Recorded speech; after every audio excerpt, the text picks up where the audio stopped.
At the beginning of the movie, we're introduced to Alex, a 19-year-old boy sitting in the back of a police van, hands restrained, watching the outside world blur past the window. He's just been sentenced to 6 months in prison for theft. Now, on paper, 6 months doesn't sound like a life-altering sentence. It sounds survivable, manageable even. But the prison Alex is being taken to isn't your average correctional facility. It's a place packed with hardened, violent men. The kind of inmates who've made a habit of preying on the weak and the new. And Alex, young, inexperienced, and clearly out of his depth, is about to become a fresh target the second he steps through those gates. Once he arrives, Alex is processed the standard way, searched, logged, and stripped of anything resembling his old life. Then guards begin walking him through the facility toward his assigned cell. And this is where the film starts building real tension, because as Alex walks these corridors, every single inmate turns to look at him. Not glances. Stares. Long, hungry, unsettling stares that make it painfully clear Alex has just entered a world with a completely different set of rules. Rules where fear determines who survives. By the time he reaches his cell, Alex is visibly shaken. Inside, there's already another boy, someone close to Alex's own age, sitting with his back to the door and his face turned toward the wall. Alex, trying to find any small comfort in this new, terrifying environment, attempts to strike up a conversation. He gets nothing back. Not a word, not a glance, nothing. The boy simply won't engage, and Alex is left confused and increasingly anxious, unsure what could have happened to leave someone so completely shut down. That first night in the prison passes in tense, uneasy silence. Alex barely sleeps, the sounds of the facility around him a constant reminder of exactly how dangerous this place really is. But it's the next day when everything becomes horrifyingly clear. 3 inmates, men who are clearly feared and clearly dangerous, arrive and take the silent boy away. And it doesn't take long for the film to reveal exactly what's happening to him. These 3 men have been sexually abusing him repeatedly, using their power and size to force him into unspeakable acts, day after day, with no one stepping in to stop it. That's the reason for his silence. That's the reason he can't even meet Alex's eyes. He's been utterly broken by what's being done to him. And this is the moment the story really tightens its grip, because Alex realizes something deeply unsettling. He's the same age as this boy. He's living in the same cell. Which means, statistically, structurally, there's absolutely nothing stopping those same men from deciding he's next. But then, almost like fate intervening, something shifts the entire direction of the story. As the 3 predators are dragging the boy away, an enormous inmate, tall, powerfully built, radiating quiet menace, walks past them in the hallway. And in an instant, all 3 men practically scramble out of his way, heads down, clearly terrified of him. Alex watches this exchange unfold from a distance and immediately understands one crucial thing. Whoever this man is, he commands more fear than anyone else in this prison. And that man walks calmly over and sits down beside another inmate, a man the film introduces to us as Brandon. In that single moment, Alex's survival strategy crystallizes in his mind. If he wants any chance of making it through this sentence unharmed, he needs Brandon in his corner.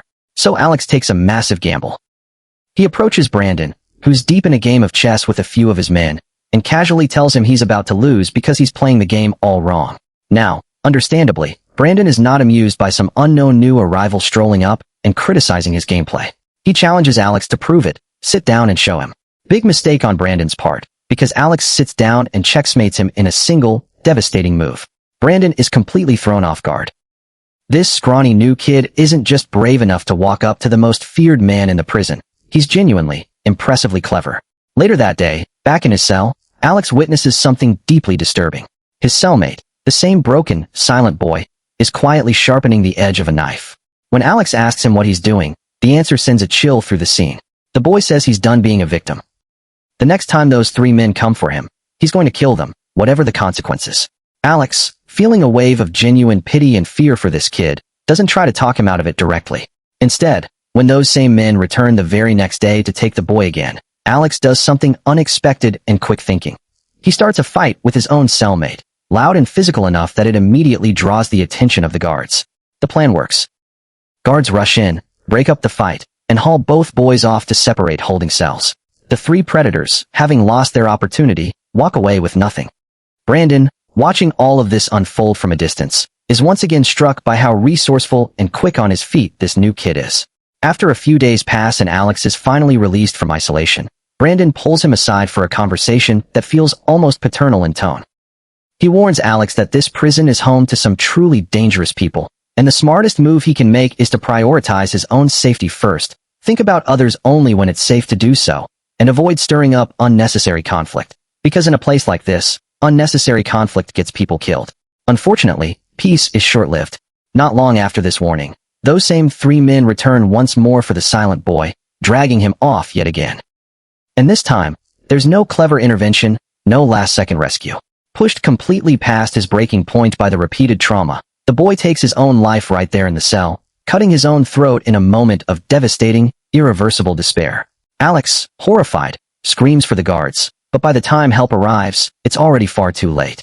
The boy is gone, and his body is quietly removed, as if his suffering meant nothing to the system meant to protect him. Watching this unfold leaves Alex shaken to his core, and terrified, because he now understands with absolute clarity that he's the next likely target. Sure enough, the very next day, those same 3 men come looking for him. Alex barely manages to escape back to his cell, where he frantically begins sharpening a toothbrush into a makeshift weapon, preparing himself for the moment those men inevitably corner him. And that moment comes sooner than expected. While alone in the washroom, the 3 men find him isolated and begin closing in, ready to do exactly what they did to his former cellmate. Just as things look truly hopeless, Brandon arrives, stepping in and pulling Alex out of danger before anything can happen. The 3 attackers immediately back off. Nobody wants to challenge Brandon directly. Back in Brandon's cell, he lays out the harsh reality for Alex. There's no fighting off men like that with a sharpened toothbrush, and there's no escaping their attention forever, not without protection. But Brandon can offer that protection, complete, unquestionable safety for as long as Alex remains locked up. The catch, of course, is that Brandon wants something in return. He's already planning his escape from this prison, and once Alex finishes his own sentence and walks free, he wants Alex to carry out one final, unfinished task on his behalf. Alex hesitates.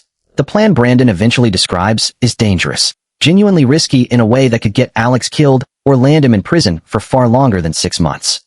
But Brandon makes the choice simple for him. Agree to this, and guaranteed, nobody in this prison will ever lay a hand on him again. Weighing his options and fully aware of what continued vulnerability might cost him, Alex agrees. True to his word, when those same 3 predators try one final time to grab Alex, Brandon and his men intervene immediately, catching the attackers and beating them down without mercy. Brandon delivers a clear ultimatum to their leader: stay away from Alex from this point forward, or face fatal consequences. Instead of backing down, the man foolishly tries to stand his ground against Brandon himself, which turns out to be a fatal miscalculation. Brandon orders his men to throw him from the roof, and the fall kills him instantly. Word of this spreads through the prison like wildfire, and from that point forward, no one dares come anywhere near Alex again. Time moves forward, and eventually the day Alex has been waiting for finally arrives, his release from prison. But rather than this being a clean end to his ordeal, it marks the beginning of an entirely new, far more dangerous chapter. Following Brandon's precise instructions, Alex tracks down a gangster named Mark and hands him a letter written by Brandon.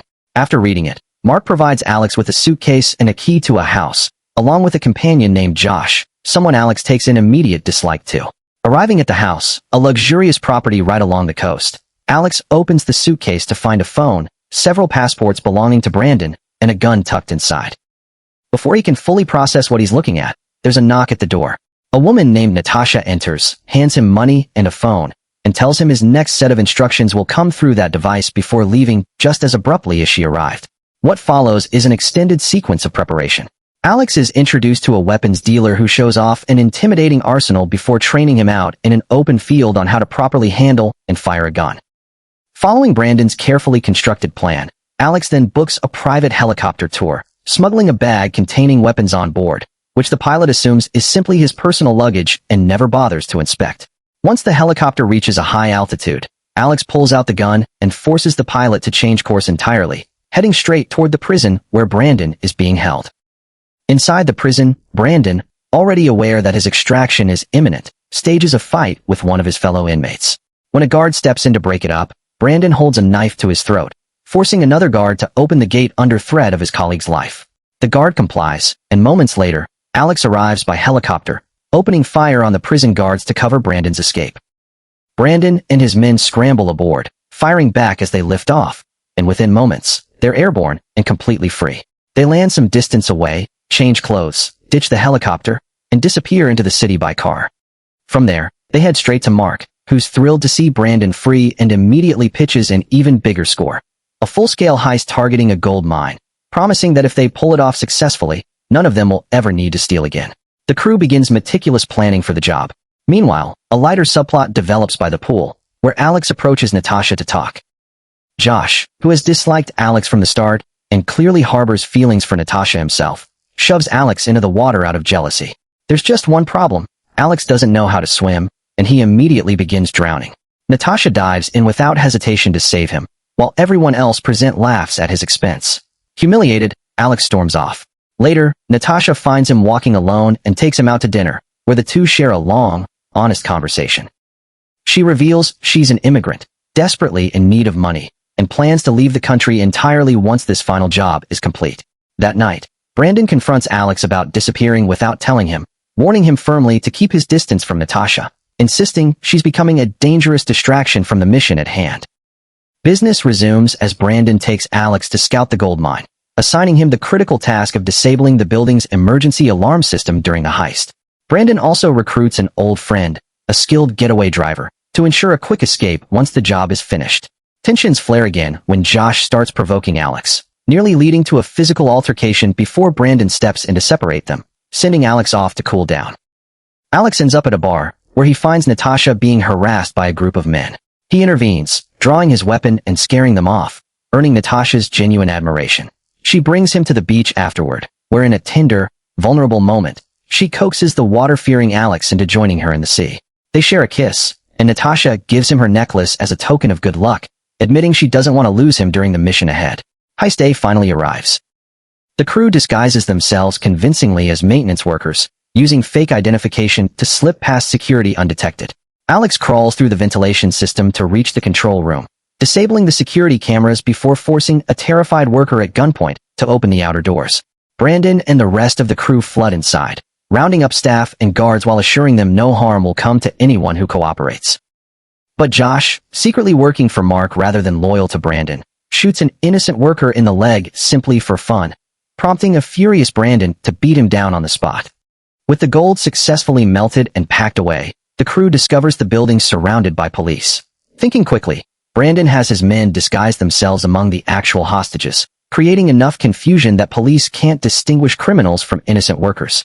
In the ensuing chaos, gunfire breaks out, and the getaway driver arrives right on schedule, allowing the crew to escape. Though a stray police bullet ultimately kills Brandon's loyal friend behind the wheel, even as he manages to save them all with one final, skillful maneuver before dying. They regroup and deliver the gold to Mark, who inexplicably turns hostile, blaming Brandon for Josh's death during the chaos, and walking off with the entire fortune. Natasha, meanwhile, narrowly escapes an assassination attempt from one of Mark's men and rushes to warn Alex, revealing Mark's true intentions to eliminate everyone and keep the gold entirely for himself. Her warning arrives just in time to help Brandon avoid a police ambush waiting at his own house. Furious and betrayed, Brandon regroups with Alex and Natasha, retrieving hidden cash buried in a graveyard to fund their pursuit of Mark, eventually tracking him to Melbourne. There, they discover a telling detail in the news coverage of the heist. Josh's photo is conspicuously absent, confirming Mark orchestrated the entire betrayal from the very beginning. Complications continue when Natasha is followed and overhears Brandon telling Alex to distance himself from her, leaving her hurt and questioning their loyalty, though Alex quickly reassures her nothing has changed between them. Back at the hotel, the man sent to kill Brandon is persuaded to switch sides for double the payment, revealing the location of Mark's gold deal. When the crew intercepts the exchange, Mark sends Josh instead of showing up, resulting in a violent shootout that ends with Josh captured alive. After brutal interrogation and being locked in a freezer, Josh finally breaks and reveals the gold's location. With the fortune recovered, Brandon and Alex confront and kill Mark before preparing to flee the city by boat with their hard-won prize. But midway across open water, Brandon suddenly turns his weapon on Alex, declaring he no longer needs him now that the gold is secured. Calmly, Alex asks if Brandon has actually checked inside the suitcase, and Brandon discovers, to his fury, nothing but worthless iron plates. Alex reveals the truth. He and Natasha had secretly swapped the real gold for fakes, hiding the genuine fortune somewhere only they know. Enraged, Brandon nearly drowns Alex in his fury before remembering he can't swim, pulling him back onto the boat and demanding to know why he didn't simply flee with the gold when he had the chance. Alex's answer is simple and heartfelt: loyalty. Brandon saved his life in prison, and he refuses to betray that debt. He promises Brandon his fair share before parting ways and returning to Natasha for good. Brandon's fate takes a final, ironic turn when he's recognized at a laundromat by a woman who spots his face in a newspaper article, leading to his immediate arrest. Sometime later, in prison once again, Brandon receives a letter from Alex confirming his share of the gold is buried exactly where promised, along with a photograph revealing Natasha is now pregnant, proof that Alex and Natasha have built a genuine life together. Brandon reads the letter with a quiet, knowing smile, bringing the story to its close. And that's the complete story. A wild journey from a terrified teenager's first night in prison all the way to betrayal, loyalty, love, and a small fortune buried beneath a graveyard. If this story kept you hooked from start to finish, do yourself a favor and hit that subscribe button, because there are dozens more explainers just like this one waiting for you. And before you go, drop a comment down below and let me know which moment shocked you the most. I read every single one, and I want to know I wasn't the only one who gasped when that suitcase opened. See you in the next video.